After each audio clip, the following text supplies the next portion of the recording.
Welcome to మోసో TV. బులెటిన్ల ముందుగా హెడ్లైన్స్. చీనా రైల్వే వంతెనను ప్రారంభిస్తున్న ప్రధాని నరేంద్ర మోడీ.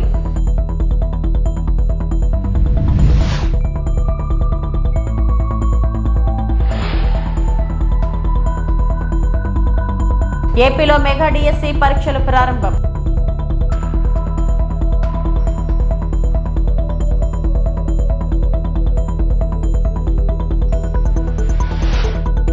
డిఎస్సి పరీక్ష రాసే అభ్యర్థులందరికీ ఆల్ ది బెస్ట్ చెప్పిన రామ్మోహన్ నాయుడు కింజరాపు.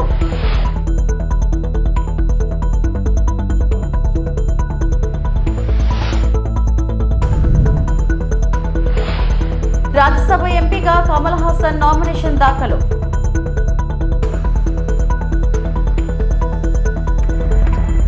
ప్రపంచంలోనే అత్యంత ఎత్తైన రైల్వే ఆర్చ్ వంతెన అయిన చీనా వంతెనను ప్రధాని మోడీ ప్రారంభించారు. జమ్మూ కాశ్మీర్ ముఖ్యమంత్రి ఓమర్ అబ్దుల్లాతో కలిసి మోడీ వంతెన రిబ్బన్ను కట్ చేశారు. తర్వాత మోడీ వంతెనపై త్రివర్ణ పతాకాన్ని ఊపుతూ దేశభక్తిని ప్రదర్శించారు. పహల్గామ్ ఉగ్రవాద దాడి తర్వాత ప్రధాని మోడీ తొలిసారిగా కాశ్మీర్ను సందర్శించారు. देख रहे हैं कि यहाँ प्रधानमंत्री नरेंद्र मोदी अब कर चुके हैं और यहाँ भी ये जो पुल है इसकी खासियत की अगर बात की जाए तो ये पुल भी करीब 213 किलोमीटर प्रति घंटे की रफ्तार से अगर जो हवाएं चलती हैं उनको सहने के लिए भी सक्षम है.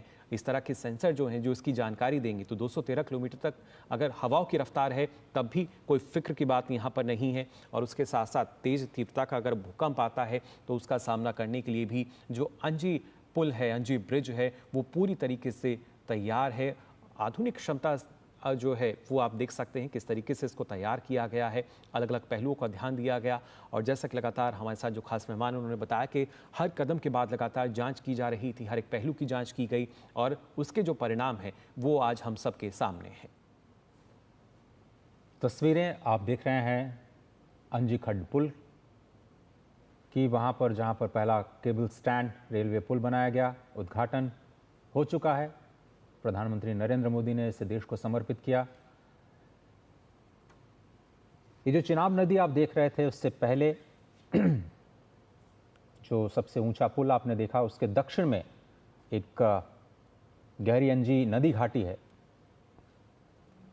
और ये पूरा का पूरा जो ब्रिज है वो ऊधमपुर, श्रीनगर और बारामूला रेल लाइन के जरिए जो पूरा कटरा का क्षेत्र है, बनिहाल खंड को एक साथ जोड़ता हुआ नजर आता है. हिमालय की तस्वीरें आपको स्पष्ट इस वक्त दिख रही होंगी. सर्दियों के मौसम में बर्फ की ढकी चोटियों से ये और भी आकर्षक हो जाएंगी, इसका यकीन आपको रखना होगा. नदी तल से आप देखें तो ऊंचाई 331 मीटर, चौड़ाई 725 मीटर और केंद्र में वाई आकार का एक मजबूत स्तंभ हिमालय की खूबसूरत वादियों में भारत की सशक्त नींव को पूरी दुनिया के समक्ष रखता हुआ. नींव से अगर हम ऊंचाई देखें तो 193 मीटर और केबल स्टैंड की कुल प्रभावशाली अगर 96 केबल्स की हम बात करें, अगर एक लाइन में अगर आप उनको बिछा दें तो ये करीब 653 किलोमीटर लंबी हो जाती हैं ये हाई टेंसिल केबल्स जिन पर ये पूरा का पूरा पुल टिका हुआ है. और सबसे बड़ी बात, सबसे महत्वपूर्ण बात ये कि इसे सिर्फ और सिर्फ 11 महीनों में ही पूरा किया गया. तो आज ఎన్నికల ముందు ఎన్డీఏ కూటమి ఇచ్చిన హామీ మేరకు 16,347 ఉపాధ్యాయ పోస్టుల భర్తీకి సంబంధించిన మెగా డిఎస్సి నోటిఫికేషన్ ప్రక్రియ అధికారికంగా ప్రారంభమైంది. ఈ రోజు రాష్ట్ర వ్యాప్తంగా డిఎస్సి పరీక్షలు ప్రారంభమయ్యాయి. గౌరవనీయ ముఖ్యమంత్రి నారా చంద్రబాబు నాయుడు ముఖ్యమంత్రి అయిన వెంటనే సంతకం చేసిన తొలి ఫైల్ ఇదే కావడం గర్వకారణం. ఇది యువత భవిష్యత్తుపై ఆయనకు ఉన్న నిబద్ధతను ప్రతిబింబిస్తుంది. పరీక్షా ప్రక్రియను పారదర్శకంగా, వేగంగా, సమర్థవంతంగా నిర్వహించేందుకు అహర్నిశలు శ్రమించిన నారా లోకేష్ కి హృదయపూర్వక కృతజ్ఞతలు. పరీక్ష రాసే అభ్యర్థులందరికీ ముందుగా ఆల్ ది బెస్ట్ చెప్పిన రామ్మోహన్ నాయుడు కింజరపు. అందరికీ నమస్కారం. రాష్ట్ర వ్యాప్తంగా నేటి నుండి డిఎస్సి పరీక్షలు రాస్తున్న అభ్యర్థులందరికీ ముందుగా ఆల్ ద బెస్ట్. ఒక టీచర్ అంటే సమాజం ఎంతో గౌరవిస్తుంది, అలాగే సమాజ నిర్మాణంలో కూడా వారి పాత్ర ఎంతో ముఖ్యమైనది. అందుకని యువత కూడా డిఎస్సి పరీక్ష ద్వారా టీచర్లు అవ్వాలని పట్టుదలతో కృషి చేస్తారు. కానీ గత ప్రభుత్వ కాలంలో మెగా డిఎస్సి నిర్వహిస్తామని యువతను నమ్మించి మాయమాటలు చెప్పి ఒక్క డిఎస్సి పరీక్ష కూడా నిర్వహించకుండా 5 సంవత్సరాలు యువత విలువైన సమయాన్ని వృధా చేసి వాళ్ళ భవిష్యత్తుని పూర్తిగా ప్రశ్నార్థకరంగా మార్చారు. అదే సమయంలో మేము ప్రతిపక్షంలో ఉన్నప్పుడు నారా లోకేష్ అన్న సారథ్యంలో జరిగిన యువగలం ద్వారా డిఎస్సి అభ్యర్థుల తాలూకా సమస్యలు తెలుసుకొని వాళ్ళకు అండగా నిలబడి వాళ్ళ తరపున పోరాటం చేశాం. ఎన్నికల హామీగా చంద్రబాబు నాయుడు గారు మెగా డిఎస్సి నిర్వహిస్తామని ఆనాడు వాగ్దానం కూడా చేశారు. ఎందుకంటే చంద్రబాబు నాయుడు గారు రాష్ట్రం అభివృద్ధి చెందాలనంటే విద్యా వ్యవస్థ బలంగా ఉండాలని నమ్మే వ్యక్తి. అందుకే ఆయనకి డిఎస్సి యొక్క ప్రాధాన్యత కూడా తెలుసు. చరిత్ర చూసుకుంటే రాష్ట్రంలో 16 డిఎస్సి పరీక్షలు జరిగితే అందులో 12 తెలుగుదేశం పార్టీ హయాంలోనే జరిగాయి. అందులో 9 సార్లు చంద్రబాబు నాయుడు గారు స్వయంగా ముఖ్యమంత్రిగా ఉన్నప్పుడే జరిగాయి. ఇంక్లూడింగ్ 2018లో జరిగిన లాస్ట్ డిఎస్సి కూడా ఆయన హయాంలో జరిగింది. మీ యొక్క సపోర్ట్తో, కోట్లాది మంది ప్రజల తాలూకా ఆశీస్సులతో కూటమి ప్రభుత్వం అధికారంలోకి వచ్చిన తర్వాత ఇచ్చిన మాట నిలబెట్టుకునే విధంగా చంద్రబాబు నాయుడు గారు 16,347 పోస్టులతో మెగా డిఎస్సి నోటిఫికేషన్ పైన మొట్టమొదటి సంతకం పెట్టారు. నేను కూడా శ్రీకాకుళం జిల్లాలో పోటీ పరీక్షలు ప్రిపేర్ అవుతున్న అభ్యర్థులకి సపోర్ట్ చేయడానికి ఎర్రన్న విద్యా సంకల్పం అనే కార్యక్రమం ద్వారా పరీక్షలు నిర్వహించి వాళ్ళకి కావలసిన బుక్ సెట్స్ డిస్ట్రిబ్యూట్ చేశాం. మాక్ టెస్ట్ కూడా నిర్వహించాం. ఈ పరీక్షల సమయంలో డిఎస్సి అభ్యర్థుల తాలూకా పట్టుదల, కృషి నేను కల్లారా చూశాను. ముఖ్యంగా కొంతమంది మహిళలు చంటి పిల్లలతో వచ్చి మరీ పరీక్ష రాశారు. నాకు ఆశ్చర్యం కలిగించిన విషయం ఏంటంటే ఈ మాక్ టెస్ట్లకి సుమారు 85% మహిళలే హాజరయ్యారు. దీన్ని బట్టి మనకు అర్థమవుతుంది ఉద్యోగం సాధించాలనే ఉత్సాహం మహిళల్లో ఎంత ఉందని. అలాగే రాష్ట్రంలో ఎంతోమంది నాయకులు లోకేష్ అన్న గారిని స్ఫూర్తిగా తీసుకొని కోచింగ్ క్లాసెస్, మాక్ టెస్ట్ ఇలా ఎన్నో కార్యక్రమాలు చేశారు. మీకోసం, మీ విజయం కోసం. ఆ విజయాన్ని అందించుకునే సమయం ఇప్పుడు వచ్చింది.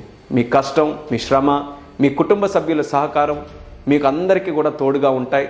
ధైర్యంగా పరీక్షలు రాసి మీరు కోరుకున్న విజయాన్ని అందుకోవాలని మనస్ఫూర్తిగా కోరుకుంటున్నాను. మీ కలలను సాకారం చేసుకునే ఈ ప్రయాణంలో మేము ఇప్పుడు కూడా మీకు తోడుగా ఉంటాం. Once again I wish you all the best. సింగపూర్లోని మాండై వైల్డ్ లైఫ్ గ్రూప్ నుండి ఒక విశిష్ట ప్రతినిధి బృందానికి ఆతిథ్యం ఇచ్చే అవకాశం మాకు లభించిందని ఎంపీ శ్రీభరత్ మతుకుమిల్లి అన్నారు. ఈ సందర్శన స్థిరమైన వన్యప్రాణుల సంరక్షణ, పర్యావరణ పర్యాటకం మరియు ఇందిరాగాంధీ జువలాజికల్ పార్క్, కైలాసగిరి మరియు కంబాలకొంట రిజర్వ్ ఫారెస్ట్ వంటి కీలక ప్రదేశాలలో సందర్శకుల అనుభవాలను మెరుగుపరచడంపై సహకార చర్చల చుట్టూ కేంద్రీకృతమైంది.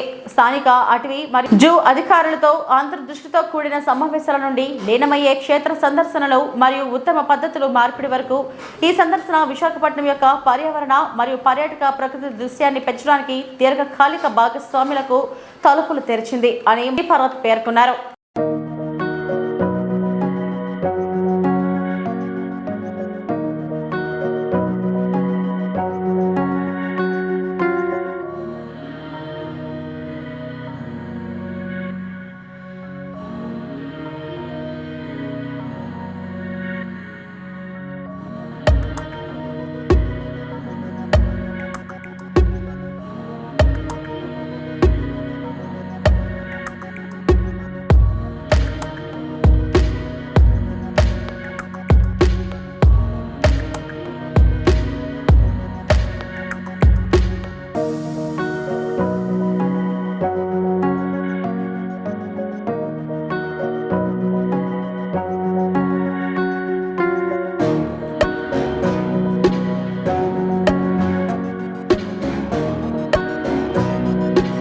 జూన్ 19న తమిళనాడు నుండి 6 రాజ్యసభ స్థానాలు ఖాళీ కానున్నాయి. డిఎంకే, ఏఐఏడీఎంకే మిత్రపక్షాలు నామినేషన్లు దాఖలు చేయడంతో రాజకీయ కార్యకలాపాలు ఊపందుకున్నాయి. డిఎంకే విల్సన్, సల్మా శివలింగలను బరిలోకి దింపగా ఎంఎన్ఎం కమల్ హాసన్ కూటమిలో భాగంగా బరిలోకి దిగుతున్నారు. ఏఐఏడీఎంకే ఇనుపుతురై ధన్పాల్ నామినేషన్లు దాఖలు చేసింది. ఈ రోజు చెన్నైలో నామినేషన్లు దాఖలు చేశారు. సీఎం స్టాలిన్, ఎల్ఓపి, ఈపీఎస్ హాజరయ్యారు.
పర్యావరణాన్ని కాపాడుకునే బాధ్యత ప్రతి ఒక్కరూ తీసుకోవాలని తణుకు ఎమ్మెల్యే ఆర్మిల్లి రాధాకృష్ణ కోరారు.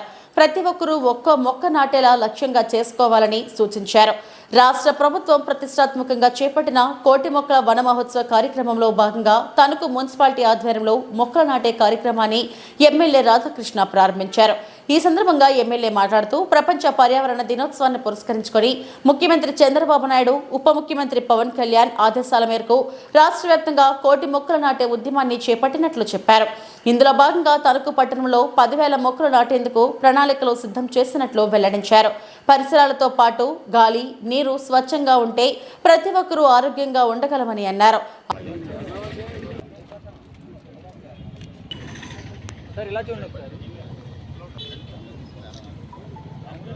పర్యావరణాన్ని కాపాడుదాం, పర్యావరణాన్ని కాపాడుదాం, మొక్కలను నాటుదాం,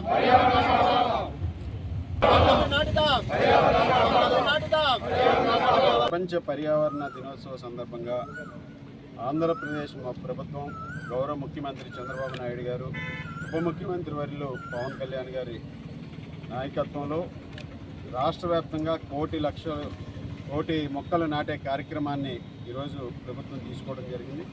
అందులో భాగంగా మన తణుకు పట్టణంలో 10,000 మొక్కలు నాటడానికి ఈరోజు ప్రారంభం చేయడం జరిగింది.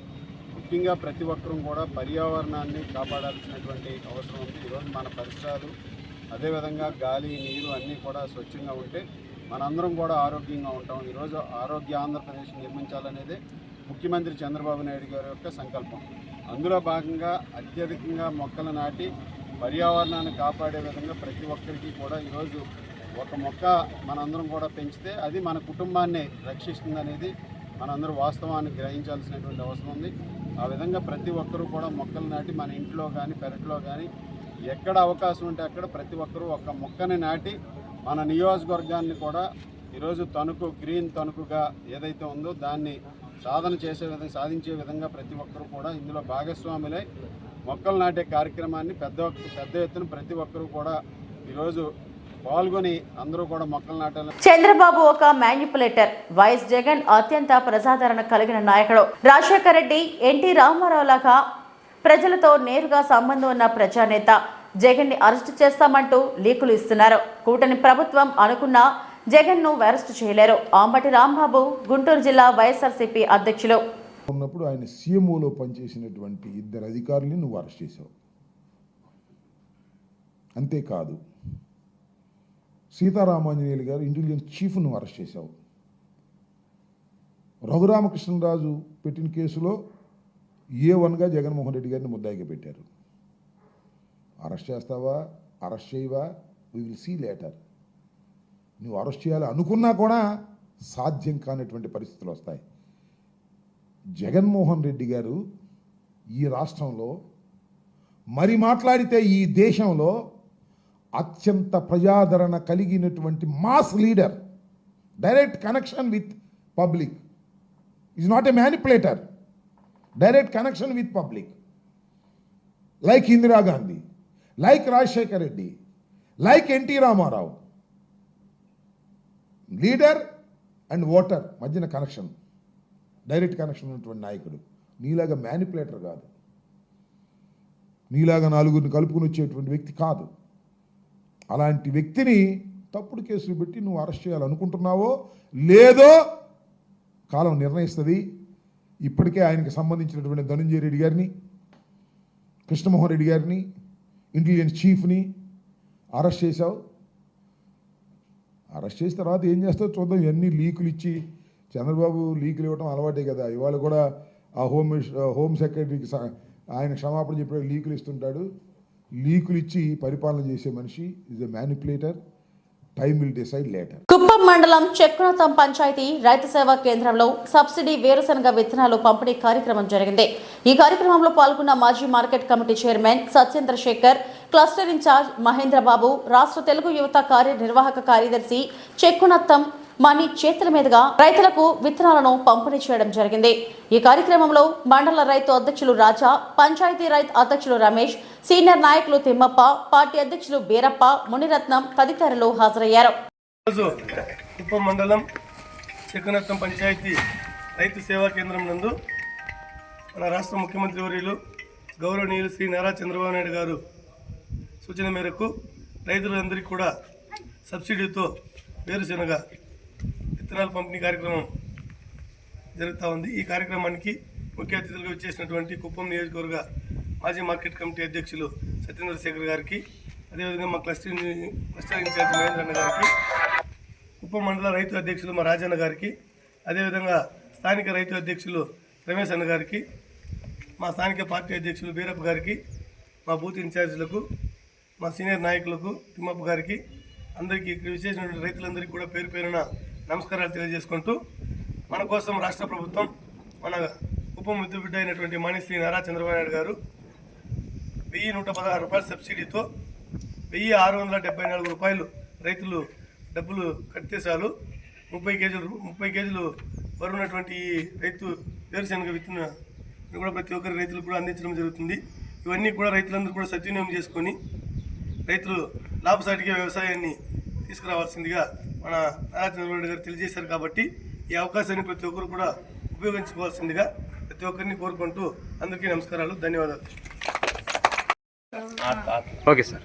ఈరోజు కుప్పం మండలం చెక్కునత్తం పంచాయతీలో రైతులకు సబ్సిడీపై వేరుశెనక్కాయల పంపిణీ కార్యక్రమాన్ని మన ప్రియతమ నాయకులు నారా చంద్రబాబు నాయుడు గారి ఆదేశాల మేరకు ప్రారంభించడం జరిగింది. ఈ యొక్క రైతుల కోసం ఈ రైతు ప్రభుత్వంగా మన చంద్రబాబు నాయుడు గారు రైతుల పక్షపాతిగా రైతులకు అన్ని విధాలుగా ఆదుకోవాలని, గత 5 సంవత్సరాల్లో పడిన ఇబ్బందులన్నీ అధిగమిస్తూ రైతులు లాభసాటిగా వ్యవసాయం చేసుకోవాలని అనేక రకాలైనటువంటి సబ్సిడీల ద్వారా రైతులను ఆదుకునే విధంగా ఈరోజు ప్రభుత్వం ముందడుగు వేస్తూ ఉంది. అందులో భాగంగానే ఈ వేరుశెనగ విత్తనాలు కూడాను దాదాపు 1000 చిల్లర వరకు సబ్సిడీ ఇచ్చి రైతులకు అందిస్తున్నారు. అది నాణ్యమైనటువంటి విత్తనాలు సప్లై చేయడం అనేది చాలా గమనించదగిన విషయం. కాబట్టి రైతులు ఈ యొక్క అవకాశాన్ని సద్వినియోగం చేసుకొని ప్రతి రైతు కూడాను ఒక్క సెంటు భూమి కూడా వృధా చేయకుండా ప్రతి సెంటు భూమి కూడా వ్యవసాయంలోకి తీసుకురావాలనే చంద్రబాబు నాయుడు యొక్క ఆలోచన విధానానికి మన రైతులందరూ కూడా ముందుకు రావాలి. రైతుల అన్నదాతే వెన్నుముక్క అనేది అందరూ చెప్పే విషయం. దాన్ని నిలబెట్టుకునే విధంగా చంద్రబాబు నాయుడు గారి ప్రభుత్వం ముందుకు పోతా ఉంది. కాబట్టి రైతులకు అన్ని విధాలుగా ముందుండి ఆదుకుంటుందని కూడా చంద్రబాబు నాయుడు గారు వాళ్ళ కోరిక మేరకు ఏ రకాల సబ్సిడీలు కావాలన్నా కుప్పం నియోజకవర్గంలో అన్ని రకాలైనటువంటి రైతులకు సబ్సిడీలను కూడా అందించి రైతుల్ని బాగు చేసే కార్యక్రమంలో ముందడుగు ఉంటుందని ఈ యొక్క ప్రభుత్వం ఎప్పుడు తెలియజేసుకుంటూ అది చంద్రబాబు నాయుడు గారికి, నారా లోకేష్ గారికి, పవన్ కళ్యాణ్ గారికి, అదేవిధంగా నరేంద్ర మోడీ గారికి ప్రత్యేక ధన్యవాదాలు తెలియజేసుకుంటున్నాం. భూభారతి ఆర్ఓఆర్ చట్టంలో భాగంగా ఈ రోజు తిరుమలాపూర్ గ్రామంలో అప్లికేషన్లు తీసుకోవడం జరిగింది. ఈ రోజు దౌలతాబాద్ మండలం తిరుమలపురం గ్రామంలో భూభారతి రెవెన్యూ సదస్సులు నిర్వహించడం జరిగింది. రైతులు తమ భూములు, రిజిస్ట్రేషన్ కాని భూములు ఈ రోజు భూభారతి రెవెన్యూ సదస్సులో సాదాబై నామాలు, రైతులు 10 సంవత్సరాల నుండి భూ సమస్యలు ఏవైతే పెండింగ్ లో ఉన్నాయో సాదాబై నామాలు, లావాణీ పట్టాలు అన్ని రకములు భూ సమస్యలపై ఈ రోజు తిరుమలపురం గ్రామంలో భూభారతి అవగాహన సదస్సు ఏర్పాటు చేయడం జరిగింది. రైతుల నుండి దరఖాస్తులు తీసుకోవడం జరిగింది. రెవెన్యూ సిబ్బంది ద్వారా అర్జీలు స్వీకరించడం జరిగింది. దౌలతాబాద్ డిప్యూటీ తహసీల్దార్ జహీర్ మొహిరుద్దీన్ ఖాన్ మాట్లాడుతూ ఈ అవకాశాన్ని రైతులందరూ సద్వినియోగం చేసుకోవాలని కోరారు.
భూభారతి రెవెన్యూ సదస్సులో భాగంగా ఈరోజు తిరుమలాపూర్ గ్రామానికి రావడం జరిగింది. ఇందులో భాగంగా గ్రామ రైతుల నుండి భూములకు సంబంధించిన ఏమైనా గతంలో ఏమైనా తప్పులు పడి ఉంటే వాటి సవరణ కోసం అప్లికేషన్లు ఆర్జీ తీసుకోవడం జరుగుతుంది. అదేవిధంగా ఇంకేమన్నా సాదా పేపర్లు కానీ అమలు కానీ 13 బీలు కానీ ఇంకా ఏమన్నా అప్లికేషన్లు తీసుకోవడం జరుగుతుంది. కావున ఇట్టి మంచి అవకాశాన్ని రైతులు సద్వినియోగం చేసుకొని తమ యొక్క ఆర్జీలను సమర్పించడానికి కోరనైనది. రెవెన్యూ సదస్సు నిర్వహించడం జరుగుతుంది. వివిధమైన భూ సమస్యలు, అసైన్ ల్యాండ్, పట్టా ల్యాండ్ సంబంధించిన extent correction, missing survey number లాంటి అనేక సమస్యలను పరిష్కరించడానికి ప్రభుత్వం ఇట్టి సదవకాశం ఇచ్చింది.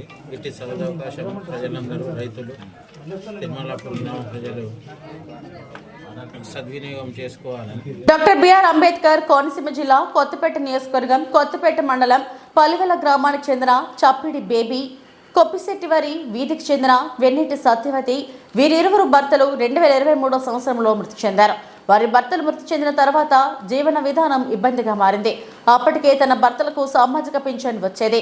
అనంతరం రావాల్సిన పింఛన్ తమకు వస్తుందని ఎన్నో ఆశలతో ఎదురు చూపులు చూశామని, కానీ మా ఆశలు అడియాసలుగా మిగిలిపోయాయని, గత ప్రభుత్వంలో అధికారులు, స్థానిక నాయకులు నిర్లక్ష్యం వలన, వివక్షత చూపడం వలన పింఛన్ రాకుండా పోయిందని, సరేలే అనుకొని ఇక కొత్తగా కూటమి ప్రభుత్వం వచ్చిందని ఆశపడితే, ఈ ప్రభుత్వంపై నమ్మకం పెట్టుకుంటే ఈ ప్రభుత్వం కూడా ఆశలపై నీళ్లు చల్లిందని, తమకు జరిగిన అన్యాయాన్ని మీడియా ద్వారా తెలుపుకుంటామని కన్నీరు ముర్రుగా వినిపించారు.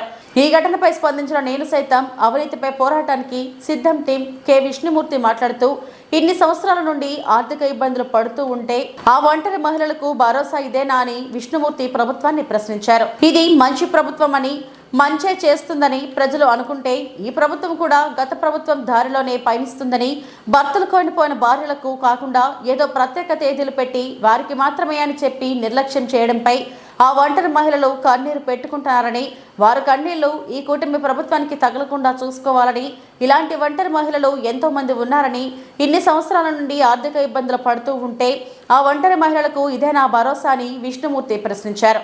ఇకనైనా అధికారులు, నాయకులు స్పందించి వారికి వెంటనే పెన్షన్లు ఇప్పించవలసిందిగా కోరారు.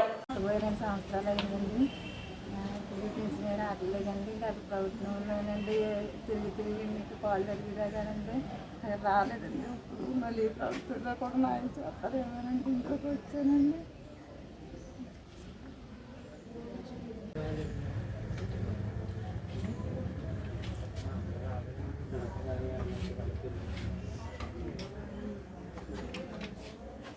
మాజీ సీఎం జగన్ తెనాలి పర్యటనపై aquacultural development authority chairman Anam Venkata Ramanareddy ఘాటుగా విమర్శించారు.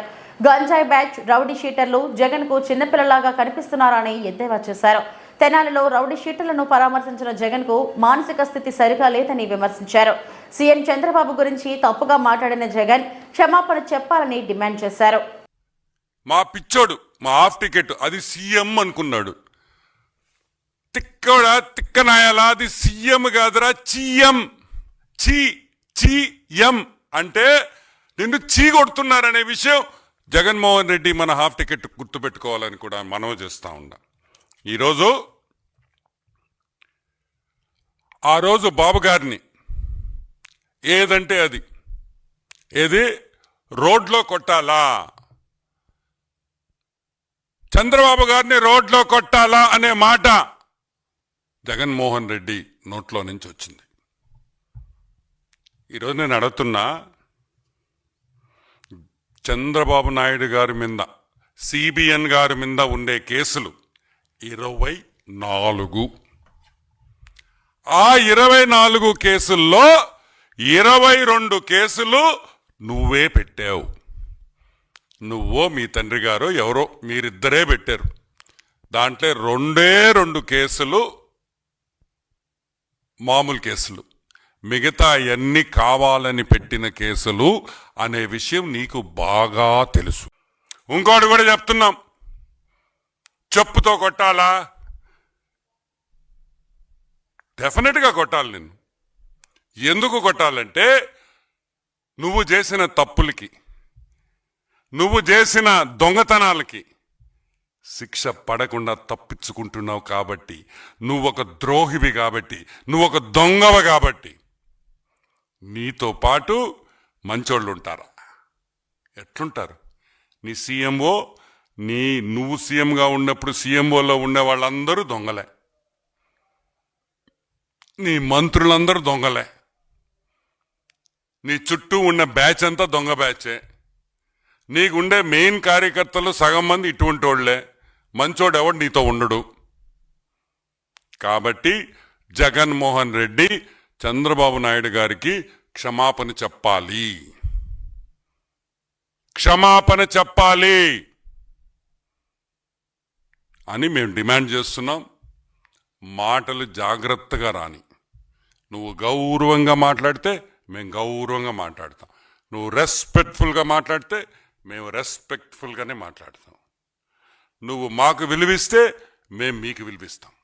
ఇవి ఇప్పటివరకు నా బులెటిన్ అప్డేట్స్. నమస్తే.